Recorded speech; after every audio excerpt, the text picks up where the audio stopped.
Alors, Patrice, le 12 septembre 1958, Jack Kilby, un gars qui n'est pas très connu, mais qui a fait l'histoire, a sorti le premier circuit intégré. Il travaillait pour Texas Instruments.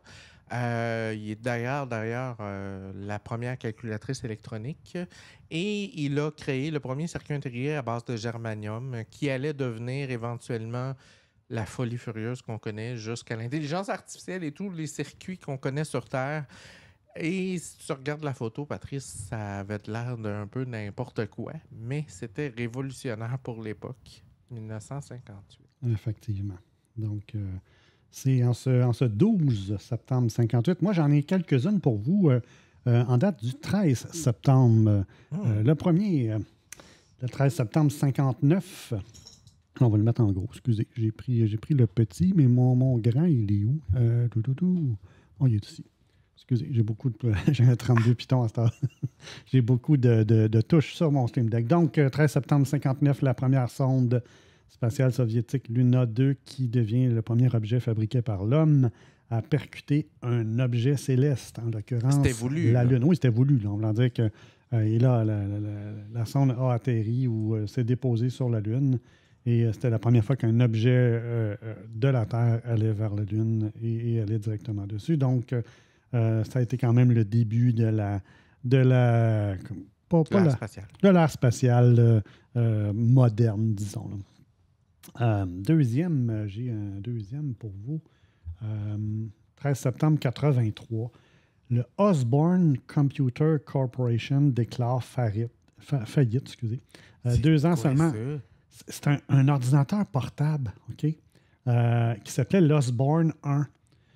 Puis l'affaire dans le mieux, c'est l'écran. Oui, c'est l'écran. Et il y a des vidéos, j'ai été voir sur... Je ne le connaissais pas, lui, mais j'ai été voir des vidéos. Il y a des gens qui ont réussi à en acheter, à les restaurer et à les faire fonctionner avec des 10, 5 et un quart. On est capable de faire du basic là-dessus, là, avec des petits programmes. Donc, ça fonctionne encore aujourd'hui.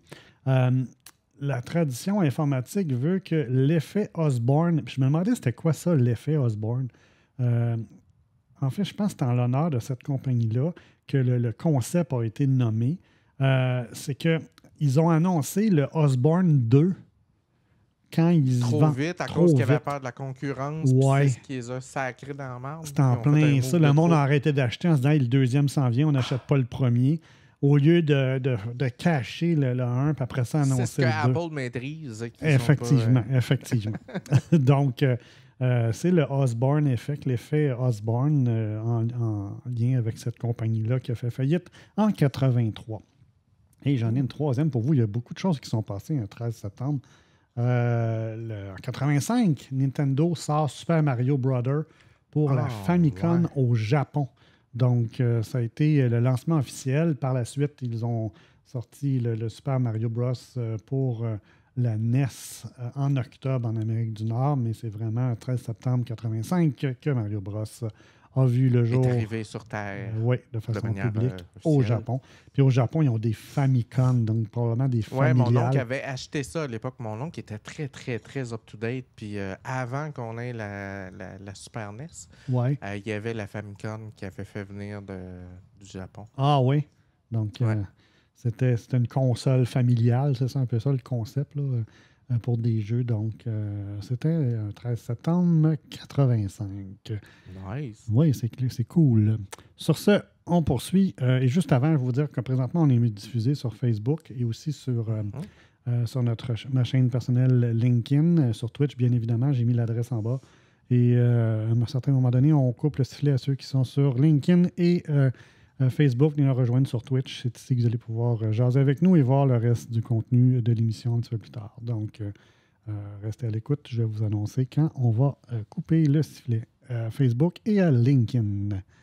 C'est un petit commentaire de Narcomed. Les Français qui restent au Japon vont faire un musée des jeux en France. Odyssée, justement. Beaucoup de beaux produits comme ça. Wow! J'ai hâte de voir ça. C'est nice, ça.